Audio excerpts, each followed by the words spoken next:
Hello. Um, Welcome to the fifth episode of Zactly, and today I want to talk about what would you do if you were God? So, not right now, because if you suddenly had all the powers and all the magnificence of God at this moment, you'd be very overwhelmed. You wouldn't know what to do with your power. So, let's take this back to the beginning, because, I don't think time is that simple in the eyes of God. But let's say you were back before the universe was created. You have infinite power to do anything you want and create anything you want and experience anything you want. And you're all alone here in the beginning. So you'd probably start by creating a bunch of really exciting worlds to go explore and to enjoy the presence of them, right? You'd make these like forests and planets and stars and it's beautiful creations, right? And for thousands or billions of years or whatever, you'd enjoy them. You'd enjoy your creations. And then you'd probably start to get pretty lonely. So you'd create other beings to hang out with. But you wouldn't want to just create beings that just seemed like beings, because then they would be dead. There would be no mind inside of them. You would just be hanging out with your own creations that are just simply creations.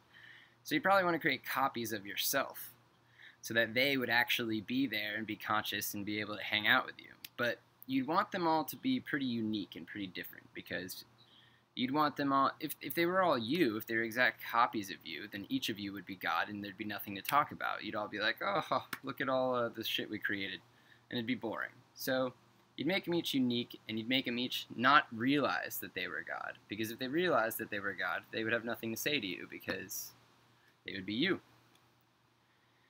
So they'd be all different, so they could bring different things to the table and different things to the conversations and stuff like that.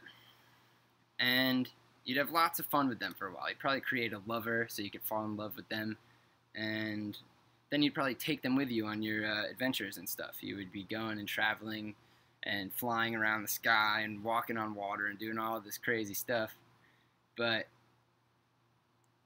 they wouldn't know that they were you and that they had created it all. So they'd be able to have the joy of being surprised by tomorrow. They don't know what's going to happen tomorrow. They don't know what's going to happen in the next 5 minutes. You know everything that's going to happen.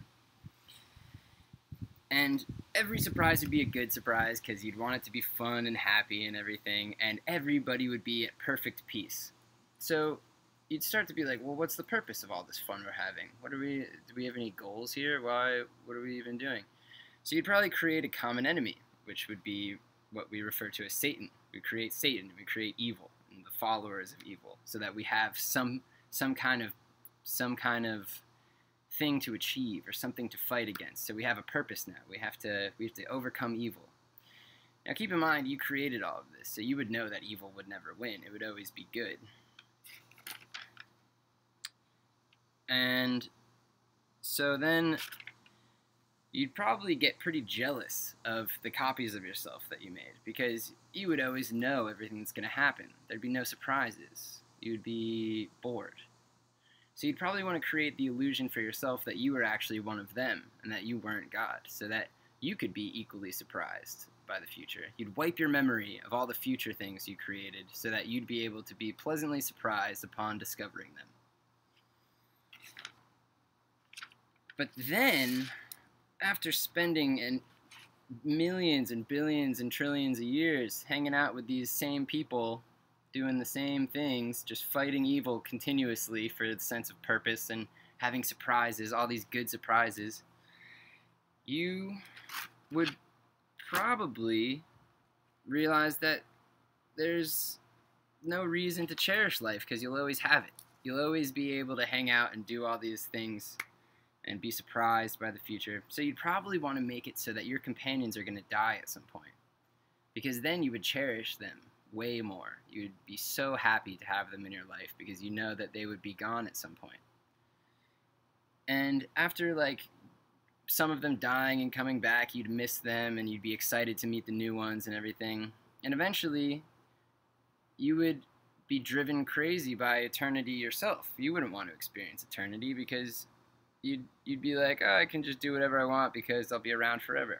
So you'd probably want to create the illusion that you are going to die as well, because then you would cherish every moment that you got. You wouldn't squander it. You would be sort of scared of the fact that you're going to die, and therefore you'd be more excited about the fact that you're going to live. So, in this scenario, where you would have created the whole world and created evil for the sense of purpose, and made yourself forget that you're God so that you could be surprised by the future, and you would make it so that you would die so that life would actually have some value, this seems pretty similar to what's going on right now. So, I guess the question is, are you God?